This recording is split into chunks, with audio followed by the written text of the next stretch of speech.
Hi guys, jirra jirtu Oromoo Qooqaalee bakka jirtanitti nagaan Rabbii isin biraa jiraatuun isiniin jedha.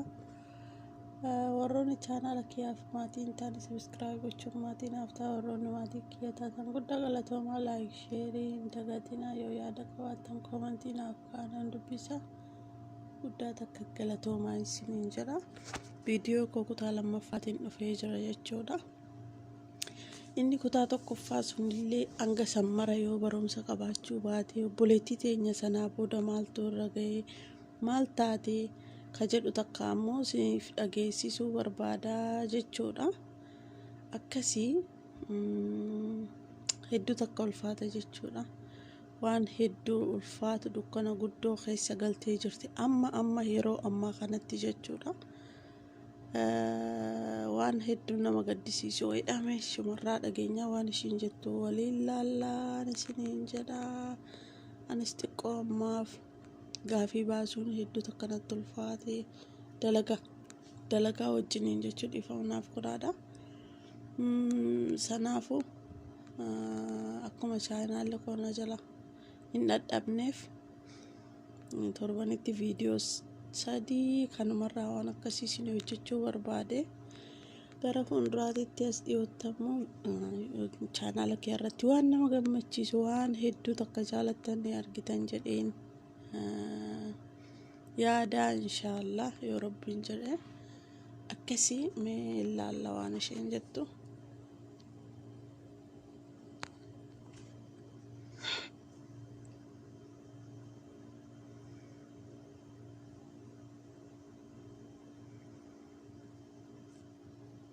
ያው በረታው ለለህመቲስ እስካሁን ልረጋጋልቻለሁ። ያው ፈጣሪ ያለው ነው የሚሆነው። አንዴ ከሆነ በኋላ የእውነት በጣም አዝኛለሁ ስትነግሪኝ በጣም ተሰምቶኛል። ግን ያው ነው የሚያጣለ ነፍስ መጥፋት አለ ስንት ነገር አለና ፈጣሪ ማመስገን ይሻላል አንዴ ከሆነ በኋላ ማለት ነው። ግን በመታምነው የኔ ከምትለው ሰው ጋር እንደዚህ ሲደረግ በጣም ነው የሚያሳዝነው። በጣም ባንዴ ነው ተስፋዬን ያጨለመው።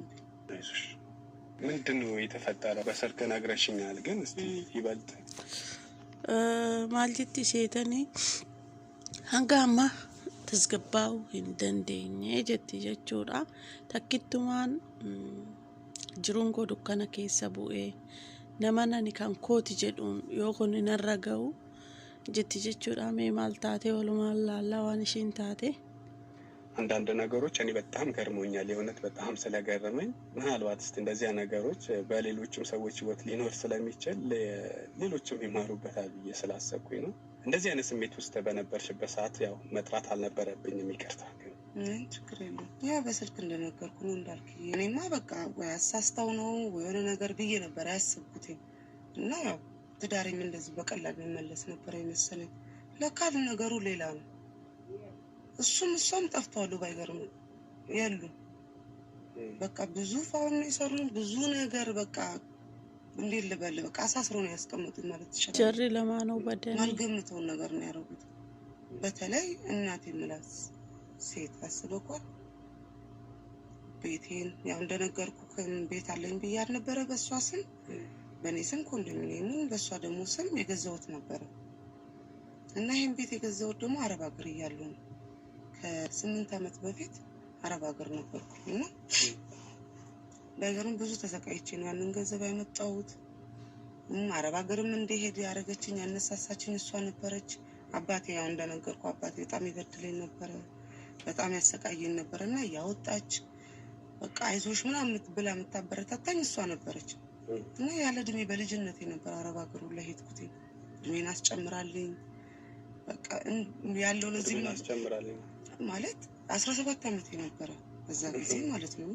ያው ፓስፖርት ምንም አይሰራልም ያለ እድሜ አይቻልምና እድሜን መታወቂያን አስጨምራ ነበር እንዴት ያረጋችኝ እና 6 አመት ሰራው።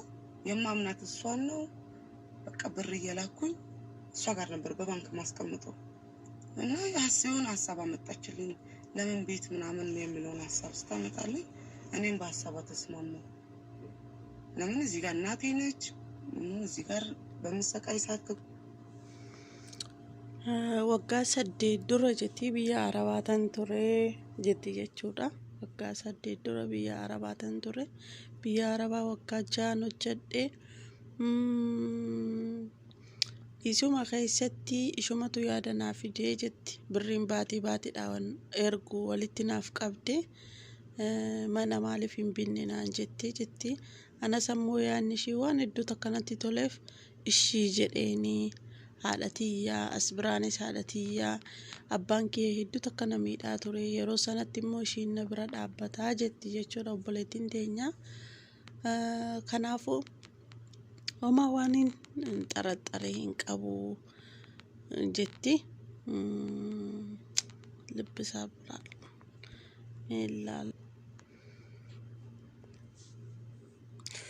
Ammoo waan isin dhibu jarri lamaanuu haati ishiitis jechuudha yookaan haati biddeenaa ishiitis abbaan manaa ishiitis as buutee isaanii miila bakar waaree ta'e barbaadamanii jechuudha. ነበረችው እሷ ነች እና ማምናትም እሷ ብቻ ነበረች። ከጎኔ እዚህ ጋር እህት ወንድም የለኝም ከሷ ውጭ እና በዛ ሰዓት እንደዛ ባለችኝ ሰዓት ተስማምቼ በጣም ደስተኛ ሆንኩኝ። በየወሩ ምልክላትን ብር አጠራቅማ ያንን ቤት እንዲገዛ ተደረገ። እሱንም በሷ ስም ተደረገ። ያው በቃ ስለሷ አውርቼ የማልጠብቅበት ምክንያት ስለነበረኝ ነው።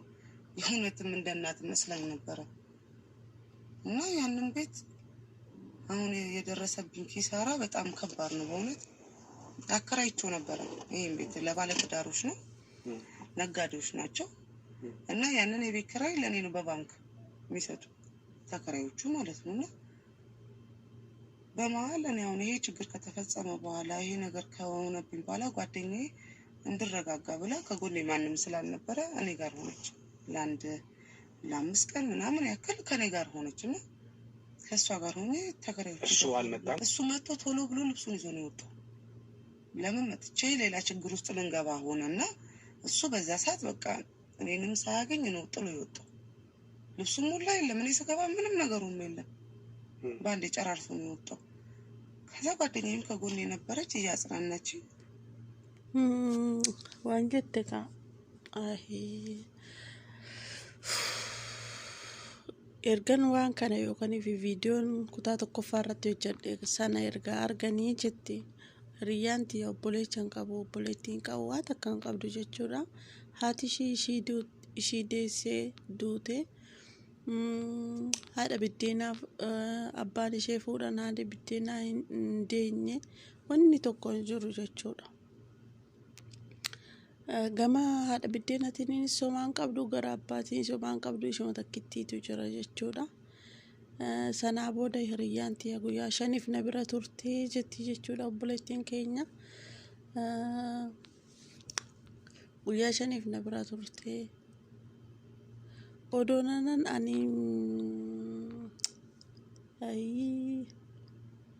odoonanis ishii bira jiru waliin jiru jetti. Mana maqaa haadha tiyyaatiin jiru sana abbaa qabeenyaa yookaan warra waa gurguru naggaadotatti karaayee jira. Isaanis ammoo buukiidhaan naaf galchanii jettila. Saantibaa yookaan if kabir mana ittiin karaayyaassan buukiidhaan naaf galchanii. Odoon akka sanatti jiru bilbilanii akka amma dhuftu naan jedhanii jetti. Yeroo nan dhaqutti manni akka amma ariitiidhaan gurguramu birrii guddaan akka liqeeffatame itti himani jechuudha. Amma yoo dootii maqaa ishiitiin ta'e birrii kaffaltee manicha deebifachuu ni dandeessi. Maqaa haadhatiin waan ta'e haati barbaadamtee dhabamteefu jechuudha. Manni baankii ishii jiran malee yoo ishiin jiraatte malee waan akkasii gochuu hin danda'u. Saantiba ni qabdi jechuudha. Baazaarii hojjetti. Garuu ammoo rakkoon maali? Maqaa lafti maqaa ishiitiin osoo hin taane maqaa haadhatiin jira guutussaa waan ta'eef manichi hin didame jechuudha. Takkitti waan kaayyoon koo jiruun koo na fuulduraa dukkanaa'ee jetti obboleettiin teenya. Nama nani haadha tiyya jedhee abdadhee ishiidhaaf dubbadhee fixuu hin dandeenye akka kanarratti adeemsifameeti jetti. Meetii gaane dursee sinii hiikellee hin qabaane dhaggeeffattane.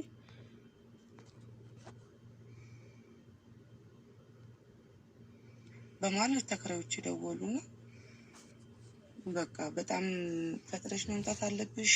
ቤቱ ላይ ተለጠፉ በቃ ምንም በቃ እንዴት ነው አቻኩሎ ነው የጠሩኝና ከጓደኛዬ ጋር ተያይዘን ሄድን። በምንሄድ ሰዓት የባንክ ቤት ነው ባንክ ነው መጥቶ የለጠፈብን ቤቱ ባራጅ ሊሸጥ ማለት ነው።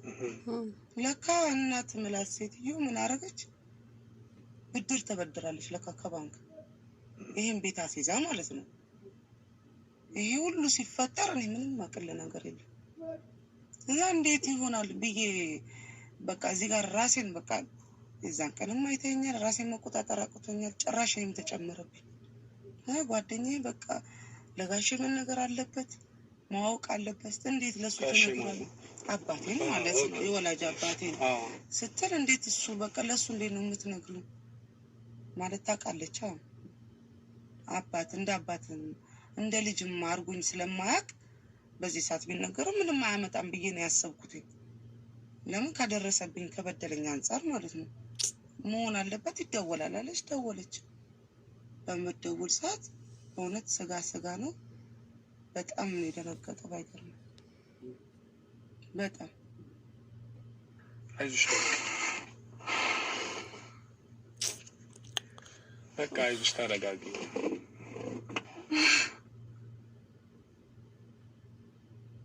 በቃ አይዞሽ እኔ ለማጣት ጀምር ለካ አባቴ ወደኛል። ይህ በቃ እኔ እንጃ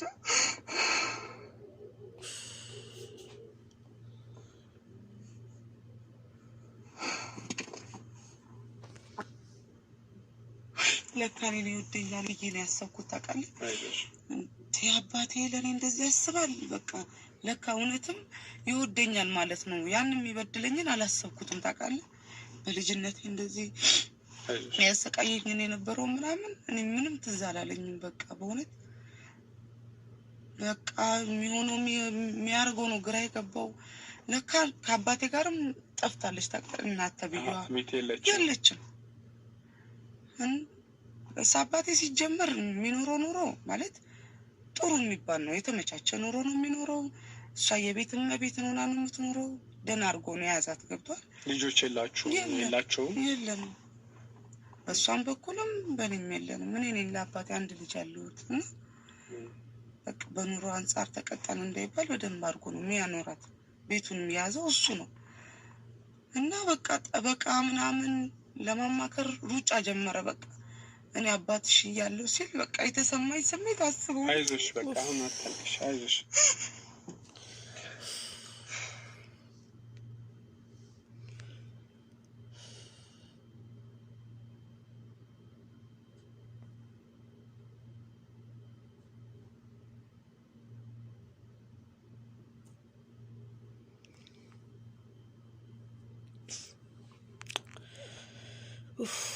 akkasii hedduutu akka nama guba jechuudha. Amma abbaan hedduutu akka miidhanii beektanii daa'imummaa irratti durayyuu viidiyoo duraati irratti himeen jira. Kan jiru ishee takkittiidha. Abbaan ammoo hedduu miidhanii jechuudha. Hiriyyaan ishee gara abbaa dawwalamuu qaba jettee abbaatti yeroo dawwalanuutti foonii jetti. Hedduutu akka rifatee gara xabaqaa waa hedduu gochaa jira ture. Odoo ani abbaan kee jiru naan jedhe ani abbaa kana maqabneetitti ilaala miidhama inni narraan geessisirraa kaasee jetti jechuudha obboleettiin teenya.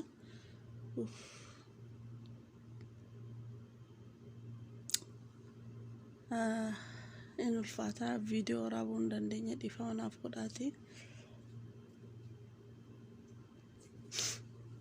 Akkasii hiriyaashiinis manaa baatee baddee jirti abbaa kee biraayisii jetti. Gara baankiitiinis waa hedduu na gargaaraa ture abbaan kiyyaa jetti. Amma na kooyoonan dhabes abbaa argadhee jiraa jetti jechuudha. Akkasii hedduutu akka namatti dhaga'ama walla. Namni haatee ofii waan akkasii namarraa namni mana tokkoon birriin nama liqeeffatame iyyuu har'a birriin magaalaa Finfinnee keessatti manni tokko bar biliyoona 2 biliyoona 1 gadi manni hin jiru jechuudha. Haati kun mee waan kana hundayyuu akkamitti liqeeffatti maaliif liqeeffatti yoo jettan gaa ishii liqeeffattee abbaa manaa ishiitiif kennite isaa wajjiniin akka feete ta'aa ootti jechuudha. Abbaan manaa badee haati baddee hedduu takka namatti dhaga'ama wallaahi.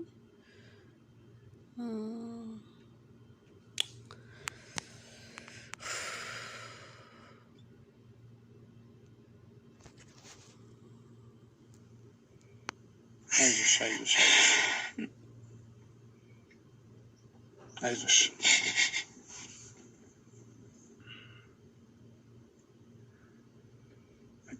በቃ ስጋ ነው በእውነት በጣም በቃ ለኔ ብሎ ያልሆነው ነገር የለምና ባንክ ቤትም ያለውን ነገር አጣራን። ጠበቃም ምን አለ እዛ ባንክ ቤት ራሱ የሰጡን ራሱ ምላሽ ሴትዮዋ ራሷ በስሟ የነበረው ያው እናቴ ምላትም ማለት ነው እሷ ካልመጣች በስተቀር ማይሆን ነገር ነው በቃ። ምክንያቱም በሷ ስም ያለው የተበደሩትን ብር ካልተመለሰ ባራጅ እንደሚሸጥ ነው። ያ ስም ግን በኔ ቢዞር ኖሮ ያ የተበደረችውን ብር ተከፍሎ ቤቱ ማስመለስ ይቻል ነበር። እና ለምን አንቺ ከገዛሽው ከ8 ዓመት በፊት ነው አልሽ እዚህ እንደመጣሽ ማዞራችን ነበር ለምን አላዞርሽው? እኔ በሰዓቱ እንደመጣው በቃ ማለት እኔ እሱ ላይም ቤቱ ላይም ትኩረት አላደረኩኝም። ለምን እዚህ ጋር እናቴ ነች ምንም የሚመጣ እንደዚህ ይፈጠራል ብዬ ማስበው ስለማላቅ ወጋ ሰደ ዱራ ጀትየቹራ ለፍቲ ከንቢተሜ ማኒ ባንክ ያበደና መጎንኩ መቱ እንዲዴ ጀት ኦቦሌቲን ቴኛ ማለፍ ጀናን ዮ ኢሺን ኡፍቴ ማሌ መቃሺቲን ጅራ ዋን ተይፉ ዮ ኢሺን ኡፍቴ ማሌ አበደን ጀቹዳ ዮካን አሪቲት አከ ጉርጉረሙ ዮካን መቃሺቲን ቤክተን አከሲ ኦዶቱ መቃ ኪያን ጅራቴ ተኤቲ ብርቲ ከፈሌ መነ ደፈቹን እንደንዳ ጀት አሞቱ ኢሺን ኡፍቱ ማሌ መቃሺቲን ጅራ ዋን ተይፉ ኢሺን ኡፍቱ ማሌ እንታው ጀቲ በርባደምቴ ደባምቴ ገና ቦቼ ዲገ ቦሲ ዋን ተይፉ ዱ ተከነመት ቱልፋታ ወላሂ ልብ ሰብራል አከሲ بس والله يدوكم قلبي نما مጨብሳ اما برين قبتي هذا قبينتي وني دابني እንጅሩ ማለፍ ጀናኔ ማልጀዳ ድራማ ነባላታ ተኮ ዮራኒ ዱኤስ መቶ ዳላ ጀናኔ እኒ አፋኒ አብዲን ቀቡ ወረቀቱማ ከአብዲ ቀቡ ጀት ጀቹዳ ከናቡ በቃ ከነተ ኩኑ ዋን ነማ ፈየዱ ተኮ ዋና ከና ወሶ ጎዳኒ ከጀዱ ተኮ ፊሲኒ ቪዲዮን ረይጀቹዳ እዱ ተከነመት ደጋማ ከነ ጫለስኒ ወራቡ እንደንደው ቦቺ ባየ ተኮ አንዴፉ አከሲ ነመስ ጃለዳ ነመስ ዋፌቴ ጎዳዳ ገሩወኒ ወረቀኒ ቀቤፊ ወኒ ጎዋን ቀበ ገዲን ኢሱ አኩማ ጀዳንሳን ወኑንዱ መቃው ፊትዮ ጅራቴ ሄዱ ተከጋሪዳ ማለከተኡ ማለከ ዱፉ ዋንም በግነፉ አከሲቲ ያማ ከነ ሁንደቴ ቀበኛ ጉዳ ዳብዴ ጀቹዳ ኢፋናፍ ጎዳ ኦሮሞ ኪያ ማለፍ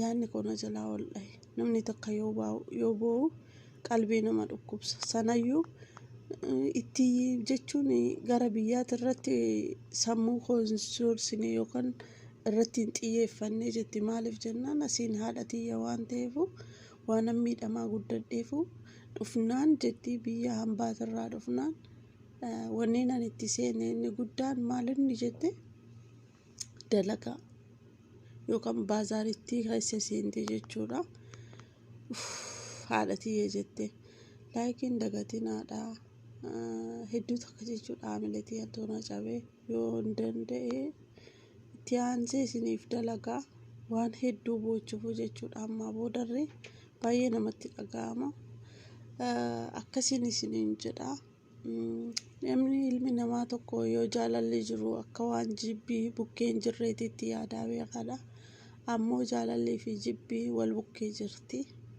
akka quba harkaati jechuudha kuma saa guyyaa keessatti wanni si gaddisiisus wanni si gammachiisus injira beektanii jaalalliif jibbillee akkuma sana qoramuutu jira waan ta'eef waa takka yoo namarratti argan immoo ani waa sanaa miti yookaaniif jedhanii yaaduu dhiisanii